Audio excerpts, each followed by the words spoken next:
Buenas, mi nombre es Matías Agustín Bando y hoy vengo a hablarle de las reformas que realizó Solón en Atenas. Comencemos. Nuestro sistema de gobierno, la democracia, de la palabra griega demos, que puede traducirse como pueblo, y cracia, que puede traducirse como fuerza, dominio o poder. Esta tuvo su nacimiento en Atenas en el siglo VI a.C. y lo que hoy les vengo a hablar fue de su gran influencia gracias a un solo hombre, llamado Solón, un legislador griego, siendo uno de los 3 arcontes que gobernaban Atenas.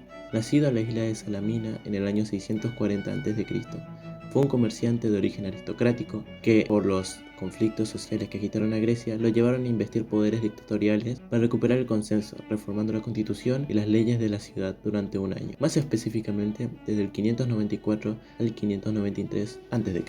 Dichos problemas que atravesaba el pueblo griego se pueden destacar, por ejemplo, que tras el debilitamiento de las monarquías, la aristocracia comienza a ganar poder en la posesión de las tierras, acaparando una gran mayoría de ellas. Cosa importante, ya que cabe destacar que la mayoría del suelo griego es montañoso, lo cual limita mucho las zonas de actividad agrícola. Debido a esto, es que intercambiaban sus productos, vino, aceite y cerámica, con pueblos del Mar Negro a cambio de trigo. A su vez, todo se dirigía por una asamblea de 100 miembros de las familias más ricas de la polis. El Basileus se fue diluyendo en 3 arcontes, cada uno con un poder en específico, uno con el poder político, otro con el poder militar y el último con el poder religioso. En ese tiempo, los atenienses vivían tiempos convulsos, como ya se había explicado antes, entre peleas entre las diversas polis. En este caótico contexto, las clases menos acomodadas anhelaban tener algo del poder político que en ese entonces solo estaba reservado para los supátridas, que eran básicamente nobles. También, estos campesinos se veían obligados a endeudarse para adquirir la propiedad de tierra y se ofrecían como esclavos como garantía en caso de que la deuda no fuese pagada. Aquí es donde entra Solón, quien al llegar al poder perdona la deuda de los campesinos evitando que fueran esclavos por no pagar, y también prohibió este tipo de prácticas. Creó una timocracia donde básicamente la relevancia de la gente ya no sería por su herencia familiar, sino que en la riqueza de estos y la producción agraria que tuviese. Creó la bulé, que era un órgano deliberante y junto a la eclesía proponían ley. Creó el tribunal de la ley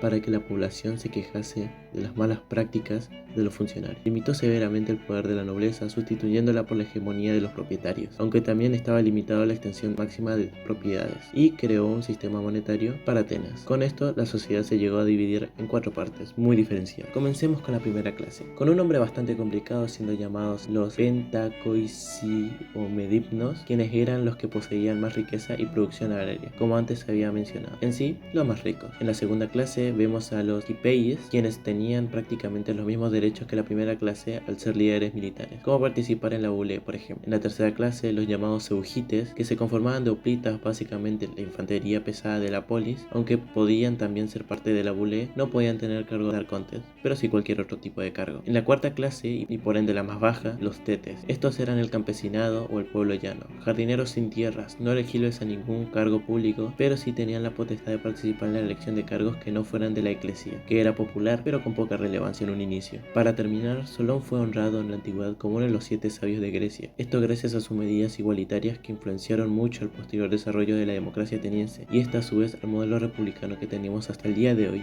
en Occidente.